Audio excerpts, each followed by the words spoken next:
जब जब ब्राह्मण बोला है राज सिंहासन डोला है। अब ब्राह्मण बोल भी रहा है जी। और उसी ब्राह्मण जो बोल रहा है तो वो कहीं ना कहीं राज सिंहासन हिलता हुआ तो दिख रहा है कि यहाँ पे कोई भी काम करने वालों की कोई पूछ नहीं है, तो फिर हमको तो काम करने के लिए भी प्लेटफॉर्म चाहिए होता है।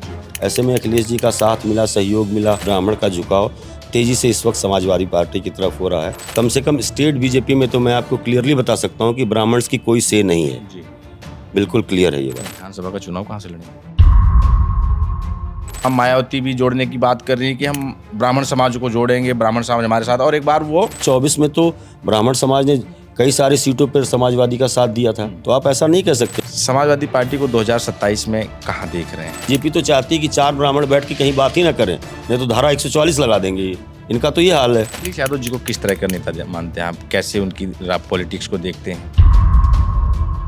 तो समाजवादी पार्टी में आए होंगे तो कुछ तो भूमिका पे तमाम चर्चा तो हुई होगी। क्या भूमिका तय की गई है? और जो ब्राह्मण समाज लामबंद होकर एक मुश्त बीजेपी के साथ था, उसका एकाएक ये मोहभंग क्यों हुआ?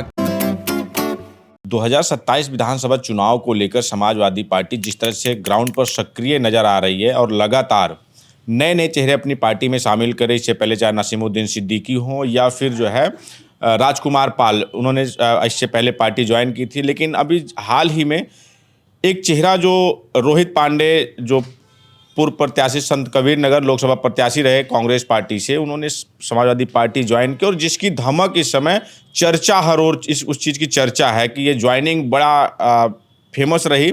इस समय आप किसी भी अखबार में, आप लखनऊ में जहां भी आप जिस तरफ निकले होंगे, हर तरफ फोल्डिंग हो। और इससे ये चर्चा खास हो गई कि रोहित पांडे ये कौन है। लोग जानना चाह रहे हैं कि रोहित पांडे कौन है जिन्होंने पूरा जो है पूरे लखनऊ को, एक हिसाब से पूरे लखनऊ का सिस्टम ही हैंग कर दिया। हमारे साथ रोहित जी हैं, हम बातचीत करते हैं, इनसे विस्तार में बातचीत करेंगे। सर, स्वागत है आपका। धन्यवाद।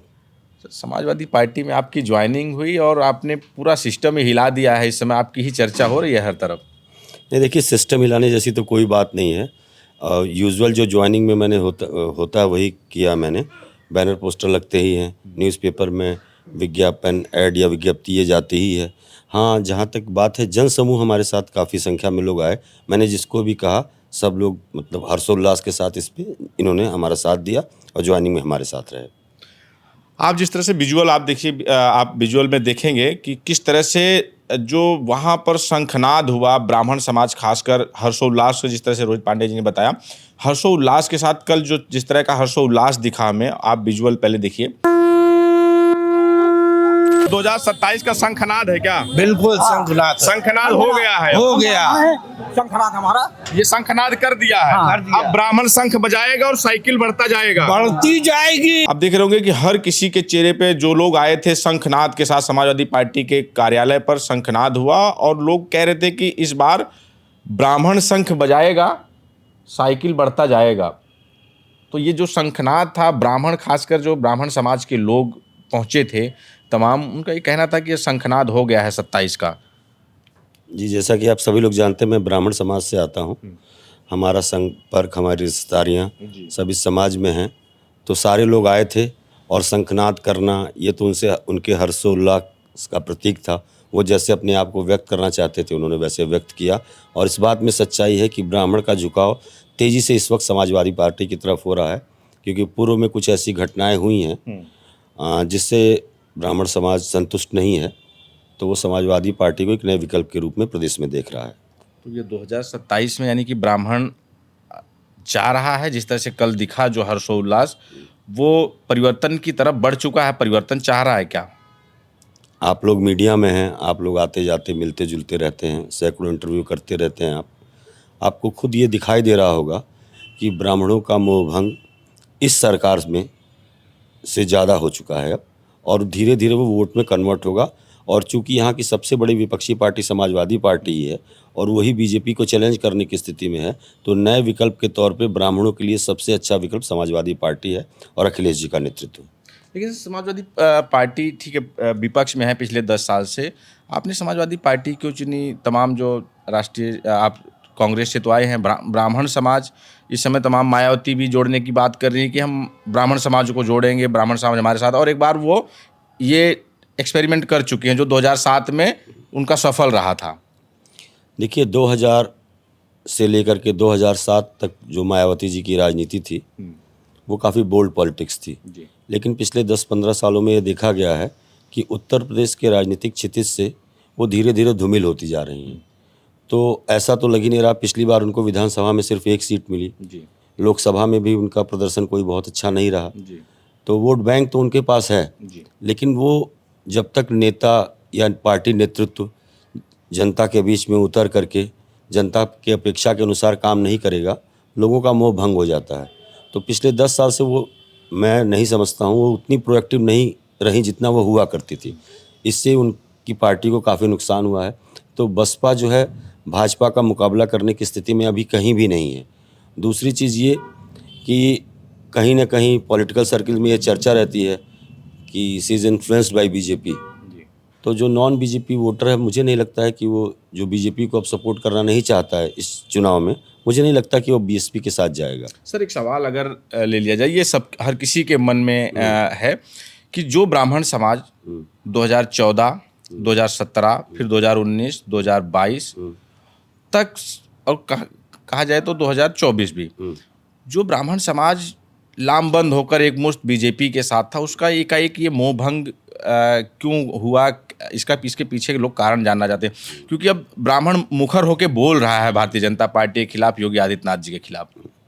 देखिए, मैं दो ही स्टेट का इलेक्शन अलग होता है, सेंटर का इलेक्शन अलग होता है। यही ब्राह्मण 50 साल तक कांग्रेस के साथ खड़ा रहा। जी। आखिर कुछ न कुछ तो वजह रही होगी जी। जो कांग्रेस से सब मोहभंग हो गया। जी। कांग्रेस अपनी ज़मीन उत्तर प्रदेश में खो दी।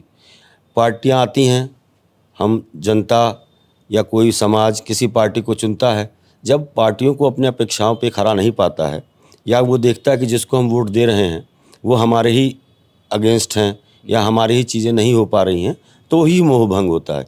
ऐसा कोई समाज नहीं है जो किसी पार्टी से बंधा हुआ है। हमेशा ये डायनामिक्स जो है मूव होता रहता है। तो अब वो मूवमेंट आपको दिखना शुरू हो गया है और अगले चुनाव में और 24 में तो ब्राह्मण समाज ने कई सारी सीटों पर समाजवादी का साथ दिया था। तो आप ऐसा नहीं कह सकते, आप कोई एक समाज जो है किसी पार्टी का डेडिकेटेड वोटर है, आप कुछ भी करेंगे वो आपको वोट देता ही रहेगा। आपकी नीति नीयत नहीं उनके प्रति सही है, वो अपना वोट बदलेंगे, इसका उनको डेमोक्रेसी में राइट है। सर आपने कांग्रेस की छोड़ी? देखिए, मेरा पूरा परिवार, मेरा पूरा गांव ये कांग्रेसी था, जैसा कि पहला सब हुआ करते थे। हमारे गांव के लोग अच्छे अच्छे पदों में विधानसभा में, लोकसभा में रहे भी हैं। मेरे कांग्रेस छोड़ने की वजह थी 2014 में राहुल गांधी जी के नेतृत्व में मैंने कांग्रेस से लोकसभा का चुनाव लड़ा था। हालांकि हमारे वहाँ कांग्रेस का कोई बहुत बेस वोट तो है नहीं, फिर भी मैं 1 साल पुराना ही था, मैंने पूरा संघर्ष करके पार्टी को खड़ा किया। मैंने वहाँ से ब्लॉक प्रमुख, 2-4 जिला पंचायत सदस्य, जो कांग्रेस के लिए इस वक्त बहुत बड़ी बात है, मैंने जिता करके दिए। लेकिन पार्टी ने मुझे कोई रिस्पांस नहीं दिया। मैं लगातार 5 साल पार्टी में काम करता रहा। 2019 में मुझे पार्टी से निष्कासित कर दिया गया। मैंने 6 साल पार्टी का पूरा निष्कासन बिना किसी और पार्टी में गए, मैंने अपनी सोशल सर्विसेज तो जारी रखी, लेकिन मैंने पॉलिटिकल कोई भी मूवमेंट नहीं किया। लेकिन जब मुझे लग गया कि पार्टी स्टेट लेवल पे बैंकरप्ट हो चुकी है, यहाँ पे कोई भी मतलब काम करने वालों की कोई पूछ नहीं है, तो फिर हमको तो काम करने के लिए भी प्लेटफॉर्म चाहिए होता है। ऐसे में अखिलेश जी का साथ मिला, सहयोग मिला, उनका विज़न मिला, एक्टिव हैं, एजुकेटेड हैं, चीज़ों को समझते हैं, व्यवहारिक हैं। तो हर कोई नेता ऐसे नेता के अंडर में काम करना चाहता है। मुझे वो सेटिस्फैक्शन मिला, मुझे वो विज़न मिला, इसलिए मैं अखिलेश यादव जी से और समाजवादी पार्टी से जुड़ा। सर चूँकि मैं अमेठी से हूँ जी और अमेठी कांग्रेस का गढ़ है और लंबे समय तक आप कांग्रेस में रहे। जी जी तो ये जो कांग्रेस का डाउनफॉल है जिस तरह से, खासकर हिंदी पट्टी राज्यों में, इसके पीछे का कारण क्या मानते हैं? देखिए, अब मैं इतने बड़े लेवल की तो पॉलिटिक्स मैंने की नहीं है कांग्रेस में सेंटर की। हाँ, हम अपने लोकेलिटी की, अपने रीजन की, जैसे कि कहिए पूर्वांचल की राजनीति को थोड़ा बहुत जो मैं 9-10 सालों में समझ पाया हूँ। कारण ये है कि हम ज़मीन पे है ही नहीं। हमारा एजेंडा ठीक है, हमारी लीडरशिप भी ठीक है, लेकिन हम ग्रास रूट लेवल पे है ही नहीं। हमारी बात जनता के बीच में रहने वाला, कहने वाला कोई बचा ही नहीं है। एक जनरेशन दूर हो गई है कांग्रेस से। इसका खामियाजा पार्टी को उठाना पड़ रहा है।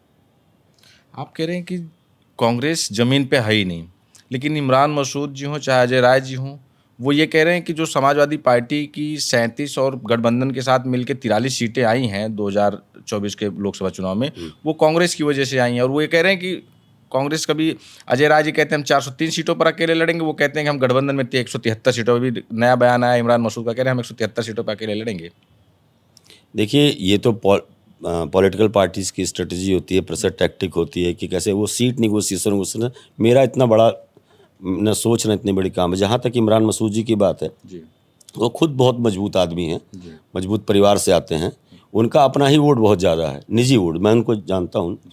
अजय राय जी भी एक अच्छे नेता हैं। उनका अपना, ऐसी बात नहीं कि कांग्रेस में नेताओं का अभाव है, कोऑर्डिनेशन की कमी है। और जो ये नेता, जो कुछ चंद कांग्रेस के नेता हैं, जैसे पहले हमारे पडरौना में राजा साहब थे, फिर यहाँ आपके इनके लड़के जितेंद्र प्रसाद जी के लड़के थे। इन लोगों का अपना जनाधार बहुत है, लेकिन आपको सत्ता में आने के लिए, सरकार में आने के लिए हर सीट पर आपको कम से कम 50% लेजिस्लेटिव असेंबली में सीटें चाहिए होती हैं। तो हम 202, 201 नहीं सोच सकते हैं आज की ग्राउंड स्थिति को लेकर के। और बाकी अजय राय जी बताएंगे या कांग्रेस नेतृत्व तो बताएगा वो किस तरह से चुनाव लड़ना चाहते हैं, इसमें तो जी मैं कुछ नहीं कह सकता। अब आप समाजवादी हो चुके हैं, तो समाजवादी पार्टी को 2027 में कहाँ देख रहे हैं? देखिए, ये तो क्लियर है कि कंटेस्ट बीजेपी और समाजवादी पार्टी के ही बीच है। तो इसमें क्या है कि वोट परसेंटेज भी पिछले विधानसभा चुनाव में आपने देखा कि अगर आप सीट्स के टर्म पे तो ये डिफरेंस काफ़ी ज़्यादा दिखता है, लेकिन वोट परसेंटेज के टर्म में 4 या 5% का ही टोटल डिफरेंस है। तो अगर 2 या 3% का भी स्विंग होता है तो बीजेपी स्टेट नहीं बचा पाएगी और समाजवादी पार्टी की सरकार आ रही है, क्योंकि ये स्विंग अब एविडेंट है। आप देख रहे हैं, सिर्फ ब्राह्मण समाज में नहीं, कोई इनसे संतुष्ट नहीं है। जी। और ब्राह्मण समाज की बात की जाए, जैसे ब्राह्मण समाज, आपने कहा कि ब्राह्मण समाज नाराज, लेकिन ब्राह्मण समाज के एक तरफ देखिए बड़े बड़े चेहरे बीजेपी में हैं, चाहे वो डिप्टी सीएम ब्रजेश पाठक जी हैं, देखिए डिप्टी सीएम हैं, दिनेश शर्मा जी हैं, AK शर्मा जी हैं, तमाम इस तरह के जो हैं। तो फिर ब्राह्मण जो है वो आपके पीछे या समाजवादी पार्टी के पीछे क्यों जाएगा, और कहाँ लग रहा है कि आपको चूक कहाँ बीजेपी कर रही है आप लोगों के साथ? देखिए, मैं तो कभी बीजेपी से में रहा नहीं, ना बीजेपी से कभी जुड़ा रहा किसी भी तरह से। जहाँ तक इसकी बात है कि बड़े बड़े चेहरे बीजेपी में हैं, तो इसका ये मतलब नहीं। देखिए, अगर आप सिंबल हटा दें, जो आज की डेमोक्रेसी में जो पब्लिक का वोट है वो एक उस पर परसेप्शन पर पड़ता है। जिन चेहरों को आप बड़ा चेहरा कह रहे हैं, आप बिना सिंबल के उनको चुनाव लड़ा करके देख लीजिए, पता चल जाएगा उनके पीछे कितने ब्राह्मण समाज के लोग हैं। हाँ, ये बात सही है कि अभी तक जो बीजेपी का ने ऐसा परसेप्शन बनाया था कि ब्राह्मण का इंक्लिनेशन बीजेपी के तरफ था, ठीक है। और इसके सबसे बड़े जन्मदाता अटल जी हैं।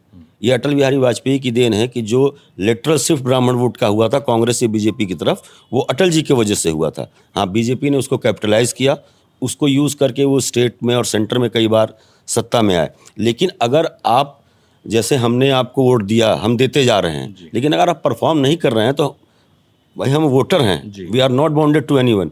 जब हमारा मन करेगा हम अपना वोट शिफ्ट करेंगे और आपके अल्टरनेटिव को वोट करेंगे। तो अब ब्राह्मण उस दिशा में चल चुका है। आप मेरी बात हटा दीजिए, आप प्रेस में हैं, आप नहीं देख रहे हैं क्या ब्राह्मण अल्टरनेट ढूंढ रहा है?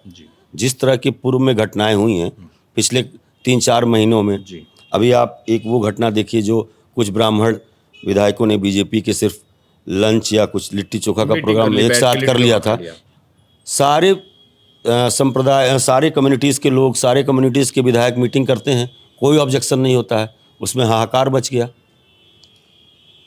उससे पहले कुटुंब हुआ, राजपूत जो विधायक थे वो इकट्ठा होकर बैठे। मैं जाना ही नहीं चाह रहा हूँ, कोई करे, सबका अधिकार है।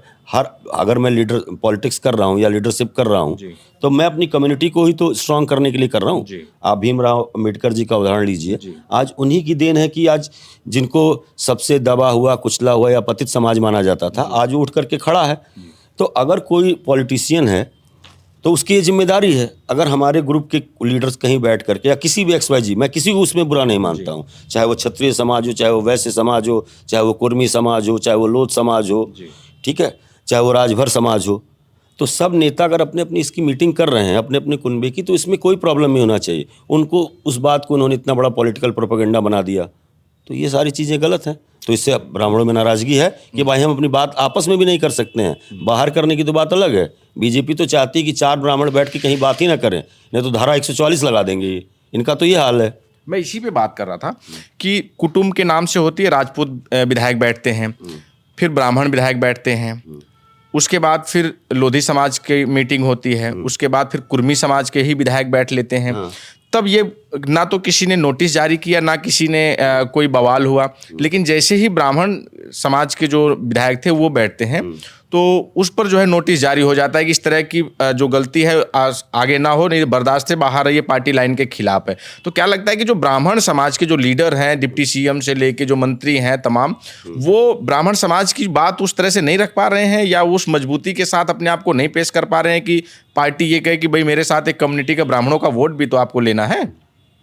देखिए, ये बात तो सही है कि जो बीजेपी के पास लेजिस्लेटिव में ब्राह्मणों का नंबर है जी। लेकिन आज के तारीख में कम से कम स्टेट बीजेपी में तो मैं आपको क्लियरली बता सकता हूं कि ब्राह्मण्स की कोई से नहीं है जी। बिल्कुल क्लियर है ये बात। कोई से ही नहीं है ब्राह्मण्स की, बात रखने वाला नहीं है। कोई बात रखने वाला नहीं है। अब क्या मजबूरी है, ये तो जो बीजेपी से जुड़े लोग हैं वही जान सकते हैं। उत्तर प्रदेश में सर एक नारा खूब चलता है, क्या? जब जब ब्राह्मण बोला है राज सिंहासन डोला है। अब ब्राह्मण बोल भी रहा है जी। और उसी ब्राह्मण जो बोल रहा है तो वो कहीं ना कहीं राज सिंहासन हिलता हुआ तो दिख रहा है कि राज सिंहासन डोल रहा है, लेकिन उस ब्राह्मण की तरफ मायावती जी भी दावा कर रहे हैं। देखिए अभी उन्होंने सबसे पहले उन्होंने क्या किया है कि 2-3 जो लिस्ट जारी की है, उन्होंने अपने प्रत्याशी घोषित कर दिया और प्रत्याशी घोषित करने में ब्राह्मणों का नंबर सबसे पहले लगाया है। तो ब्राह्मण अब वहीं समाजवादी पार्टी के मुखिया अखिलेश यादव भी लगातार ब्राह्मणों की बात कर रहे हैं, शंकराचार्य जी की बात कर रहे हैं, फरसा हाथ में लिए घूम रहे हैं, 2022 में भी लेके घूमे थे। तो किस तरफ ब्राह्मण मूव हो रहा है? देखिए, ये डेमोक्रेसी है जी बीजेपी हो, बीएसपी हो, कांग्रेस हो या हमारी अपनी समाजवादी पार्टी हो, जी हर पार्टी अपनी नीयत और नीति के साथ जनता के बीच में जाएगी। जी ये जनता को डिसाइड करना है कि वो किसके साथ जाएंगे। अब मैं ये नहीं कह सकता हूँ कि मायावती जी ब्राह्मणों को टिकट ना दें या बीजेपी ब्राह्मणों को अच्छा करने की कोशिश ना करे, ब्राह्मणों के बीच में अपनी स्थिति, ये उनका राइट है, वो ये करेंगे। लेकिन आज के टाइम में मैं आपको बता रहा हूँ, विकल्प के रूप में सिर्फ ब्राह्मण समाज समाजवादी पार्टी को देख रहा है। समाजवादी पार्टी हाँ, आने वाले समय में आपको कई ऐसे दिग्गज चेहरे समाजवादी पार्टी में आते और दिखेंगे।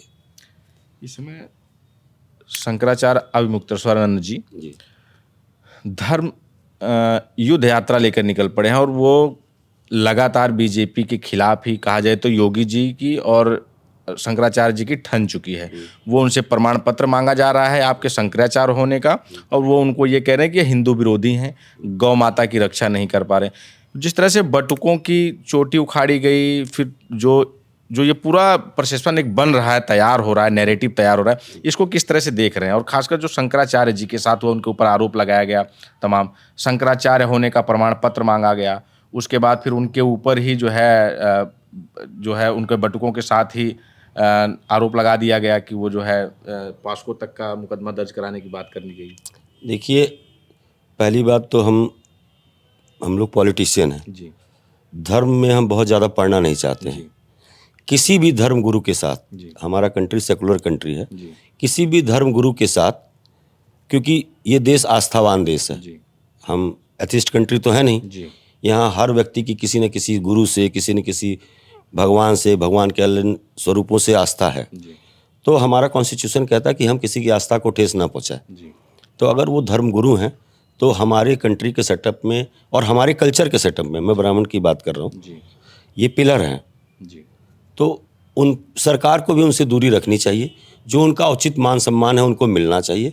और जो ये तो आपको पता है, ये जो सरकार इसने पुलिस स्टेट बना दिया है, जो कोई बात ना सुने, बात ना समझे, चाहे वो मीडिया का हो, चाहे वो पॉलिटिशियन हो, उसके खिलाफ एक FIR लिख दो किसी भी बात पर। और ये पुलिस के लिए और प्रशासन के लिए क्रिएट करना कोई टफ काम है नहीं, जो हमारा सिस्टम बना हुआ है FIR का, तो ये सब उनको करके प्रताड़ित किया जा रहा है। मैं तो कहता हूँ कि सरकार को इन चीज़ों से दूर रहना चाहिए, चाहे वो कोई सरकार हो। और जो धार्मिक या आस्था से रिलेटेड जो रिस्पेक्ट है वो उन धर्मगुरुओं को मिलनी चाहिए।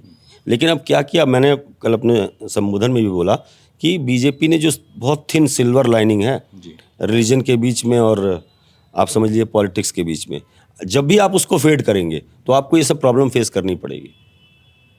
अखिलेश यादव जी को किस तरह का नेता मानते हैं आप? कैसे उनकी पॉलिटिक्स को देखते हैं? देखिए, एक तो सबसे बड़ी चीज़ है कि एजुकेटेड है, दूसरी चीज़ है विज़न है उनके पास, तीसरी चीज़ है वो लॉजिकल थिंकिंग रखते हैं। ये तीन तो बिल्कुल क्लियर चीज़ें हैं उनमें। और सबको एक साथ ले करके चलने का जो उनका तरीका है वो मुझे बहुत अच्छा लगा। जैसे मिलना जुलना, बात करना चीज़ों पे खुल करके, यही चीज़ अब वो वाली लीडरशिप नहीं रह गई, डिक्टेटरशिप वाली कि नेता हाँक रहा है, उससे जूनियर नेता उसके पीछे चल रहा है। तो अखिलेश जी हम लोगों की बातों को समझते हैं, अगर हम लोग कोई सलाह देते हैं तो उसको भी समावेशित करने की कोशिश करते हैं। ये उनकी सबसे बड़ी अच्छाई मुझे लगी, इसलिए मैं उनके साथ काम करने को तैयार हूँ। अखिलेश यादव जब कभी भी जब बोलते हैं, वो पिछले 9 साल से मैं देख रहा हूँ कि वो एक नारा जरूर देते हैं कि काम बोलता है उनका, और वो हर अपने जो है संबोधन में अपने काम गिनाते हैं। वो चाहे आगरा लखनऊ एक्सप्रेसवे हो, लखनऊ मेट्रो हो, इकाना स्टेडियम हो, कैंसर इंस्टीट्यूट हो, डायल 100 हो, या फिर जो है डायल 108 हो, एम्बुलेंस हो, इस तरह के उन्होंने तमाम जो है काम, इतने काम गिनाते हैं। लेकिन जनता उनको लगातार नकारती रही उनके काम को। तो लग रहा है कि उत्तर प्रदेश में ये जो विजन आपने अभी कल अपने संबोधन में कहा कि विजनरी नेता हैं, उनके पास विजन है, तो ये विजन उत्तर प्रदेश की जनता समझेगी, जहां पर वही 9 साल से योगी जी लगातार एक ही चर्चा, उनका एक क्लियर लाइन है, धर्म, हिंदू, मुस्लिम, और उसके बाद फिर ये जनता लग रहा है कि अब इससे बाहर निकल लेगी। देखिए, जो हमारा डेमोक्रेटिक सेटअप है, कौन कहता है कि जनता सपा को नकार रही है? आज अगर 42% वोट बीजेपी को लास्ट इलेक्शन में मिला और 37-38% वोट समाजवादी पार्टी को मिला, तो 42% लोग हैं जो बीजेपी की रिलीजियस पॉलिटिक्स से सेटिस्फाइड हैं। 38% लोग हैं जो अखिलेश जी को से सेटिस्फाई हैं, वो अखिलेश जी को वोट कर रहे हैं। सिर्फ थोड़ा सा डिफरेंस है, मैंने आपसे ये कहा। तो जनता ने हमको अखिलेश जी को या अखिलेश जी के कामों को नकारा नहीं है। प्लस हम एक वेल ऑर्गेनाइज्ड फाइनेंशियल मशीनरी से चुनाव लड़ते हैं। बीजेपी चुनाव लड़ने की मशीन है और उनके पास बहुत सारे रिसोर्सेज है। अखिलेश जी बेचारे एक नेता अपनी बात कहते हैं प्रेस कॉन्फ्रेंस या मीडिया के थ्रू। आज आप बीजेपी का एडवर्टीजमेंट का बजट देख लीजिए, जो योजनाएं ज़मीन पर नहीं भी आई हैं वो भी प्रचारित कर दी गई हैं।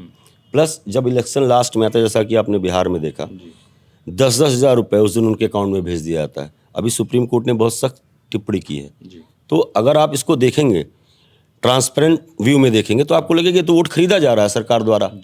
तो ऐसी बहुत सारी चीज़ें जिनसे 3-4-5% का वोट बढ़ाया जा सकता है। लेकिन ऐसी कतई बात नहीं है कि अखिलेश जी को या समाजवादी पार्टी को या उनके काम को जनता ने नकारा है। आप वोट परसेंटेज देखिए, सीटों को मत देखिए।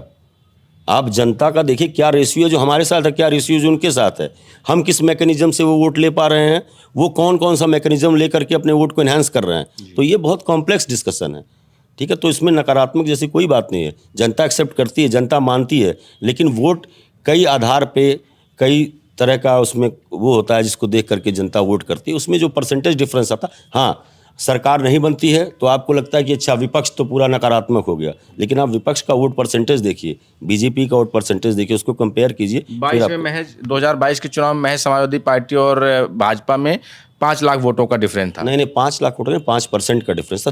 5 लाख वोट मिले थे। हाँ 5 लाख वोट, 2-2 हज़ार वोट, 3-3 हज़ार वोट, 5-5 हज़ार वोट से सीटें डिसाइड हुई। तो इसका मतलब क्या कि अखिलेश जी के काम को नकार देगा? आखिर अगर 1,10,000 वोट भाजपा को मिला है, वहीं 1,05,000 वोट समाजवादी पार्टी को मिला है, तो वो 1,05,000 लोग भी तो हैं जो एक्सेप्ट कर रहे हैं उनके। यही तो उनकी ग्राउंड पे स्ट्रेंथ है। अच्छा सर, अब आप क्योंकि राष्ट्रीय दल छोड़ के आए हैं, राष्ट्रीय दल है कांग्रेस, तो समाजवादी पार्टी में आए होंगे, तो कुछ तो भूमिका पे तमाम चर्चा तो हुई होगी। क्या भूमिका तय की गई है और किस भूमिका में दिखेंगे रोहित पांडे जी आने वाले समय में? देखिए, अभी मैंने कल ही पार्टी ज्वाइन करी है। मैंने अखिलेश जी को ये बताया कि जो भी हमारे पास सामर्थ्य है, उस पूरे सामर्थ्य के साथ मैं अखिलेश जी के साथ खड़ा हूँ। जो जिम्मेदारी अब आने वाले समय में वो बताएंगे कि हमको किस रोल में वो सेलेक्ट करते हैं, तो जो जिम्मेदारी वो हमको देंगे, हम उसको 100% अपनी तरफ से और हमारे लीडर को सेटिस्फैक्शन लेवल तक हो, हम उतना काम करेंगे। विधानसभा का चुनाव कहाँ से लड़ेंगे? देखिए जी, अभी तो मैंने पीछे लोकसभा प्रत्याशी था। मेरी राजनीतिक ज़मीन संत कबीर नगर ही है, तो पार्टी जो भी निर्देश देगी हम उसको वो करेंगे। कोई तो विधानसभा होगी जहाँ से आपकी तैयारी होगी कि हमको यहाँ से चुनाव लड़ना या लड़ेंगे, पार्टी कहेगी तो मैं कहूँगा कि भाई मुझे इस अब ये तो देखिए, कुछ चीज़ें भविष्य में ही रहें तो ठीक है, जैसा होगा तो वैसा। बहुत धन्यवाद आपका। तो ये रोहित पांडे जी थे, जिनकी ज्वाइनिंग की चर्चा इस समय पूरे लखनऊ और उत्तर प्रदेश में है कि उन्होंने जो ज्वाइन किया और जो एंट्री की है धमाकेदार, वो कहीं ना कहीं नींद तो उड़ा ही रही है। और जिस तरह से इनकी जो ब्राह्मणों के साथ हजारों ब्राह्मणों के साथ इन्होंने समाजवादी पार्टी ज्वाइन की और समाजवादी पार्टी का जो कुनबा बढ़ रहा है, इस पर आपकी क्या राय है? क्या 2027 का जो आने वाला चुनाव है, वो जो उत्तर प्रदेश का नारा है कि जब जब ब्राह्मण बोला है राज सिंहासन डोला है, ये नारा 2027 में सत्य होने जा रहा है? आपकी क्या राय है? हमें कमेंट बॉक्स में ज़रूर बताइएगा। बने रहे हमारे साथ, मिलेंगे किसी और वीडियो में। धन्यवाद।